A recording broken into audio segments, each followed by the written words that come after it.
Pada kesempatan ini, saya akan mempresentasikan tugas mata kuliah inovasi pembelajaran yang berjudul Automated Online Proctoring sebagai strategi difusi berdasarkan teori Rogers di Universitas Terbuka.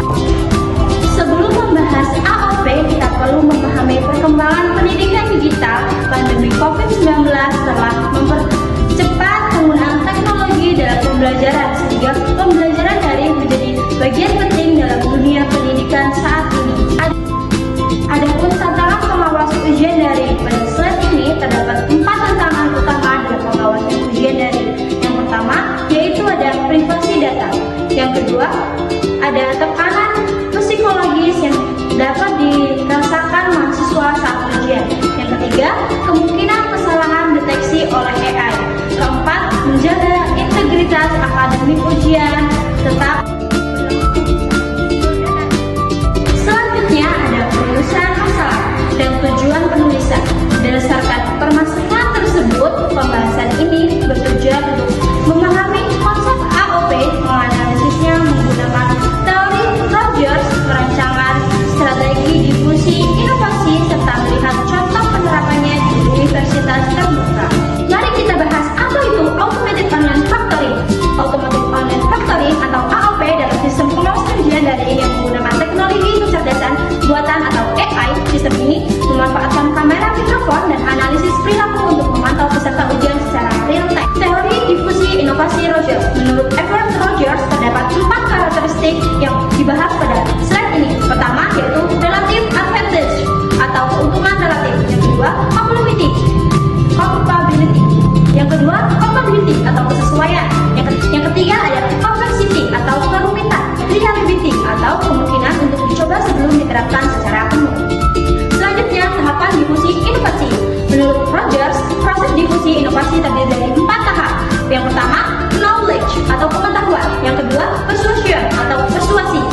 Dan yang ketiga ada decision atau keputusan. Keempat, implementation dan confirmation atau penerapan dan konfirmasi. Selanjutnya adalah analisis AOP, keuntungan yang relatif. Karakteristik pertama adalah keuntungan relatif. AOP mampu mengurangi potensi kecurangan, menghemat biaya pengawasan, serta meningkatkan kepercayaan terhadap hasil ujian daring. Selanjutnya, analisis AOP atau kesesuaian. Karakteristik kedua adalah kesesuaian. AOP sangat sesuai dengan SIP pendidikan jarak jauh Universitas Terbuka karena mendukung fleksibilitas belajar dan belajar ujian secara daring. Selanjutnya ada analisis AOP kerumitan. Karakteristik ketiga adalah kerumitan. Beberapa tantangan yang dihadapi antara lain interaksi aplikasi, pengaturan kamera dan mikrofon, serta kebutuhan koneksi internet yang stabil. Oleh karena itu, diperlukan pendamping teknis bagi pengguna. Sistem AOP yang kemungkinan bisa kita coba, yaitu pada aspek kemungkinan ini dicoba terdapat 4 langkah. Yang pertama, simulasi ujian. Yang kedua, ujian percobaan. Yang ketiga, pelatihan sistem. Dan yang keempat, pembangunan kepercayaan penggunaan melalui pengalaman langsung pengguna AOP. Adapun kemudahan yang diamati, selanjutnya adalah kemudahan diamati atau observability.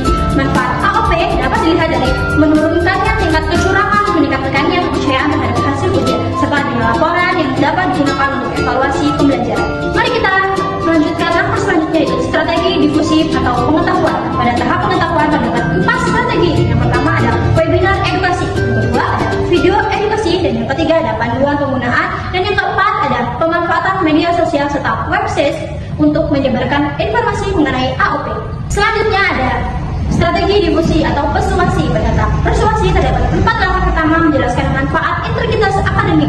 Yang kedua ada memberikan testimoni pengguna, dan yang ketiga memberikan jaminan privasi data, dan yang keempat menyediakan layanan komunitas untuk menjawab pertanyaan mahasiswa. Selanjutnya ada strategi difusi keputusan. Pada tahap keputusan terdapat 4 kegiatan. Yang pertama ada simulasi ujian, yang kedua ada uji coba terbatas, dan yang ketiga pelatihan teknis, dan yang terakhir pendampingan penggunaan agar mahasiswa lebih siap menggunakan sistem AOP.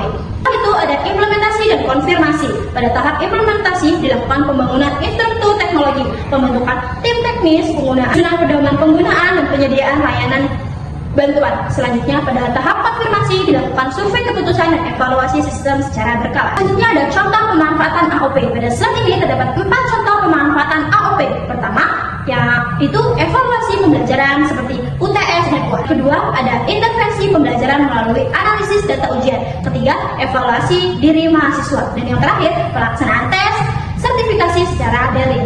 Dapat disimpulkan bahwa AOP merupakan inovasi yang dapat membantu menjaga integritas dan kredibilitas ujian daring di universitas terbuka. Oleh karena itu, keamanan data sosial dan evaluasi sistem perlu diterapkan. Demikian presentasi yang dapat saya sampaikan mengenai Automated Online Proctoring sebagai strategi difusi inovasi di universitas terbuka. Saya mohon maaf jika ada kesalahan kata. Saya ucapkan terima kasih. Wassalamualaikum warahmatullahi wabarakatuh.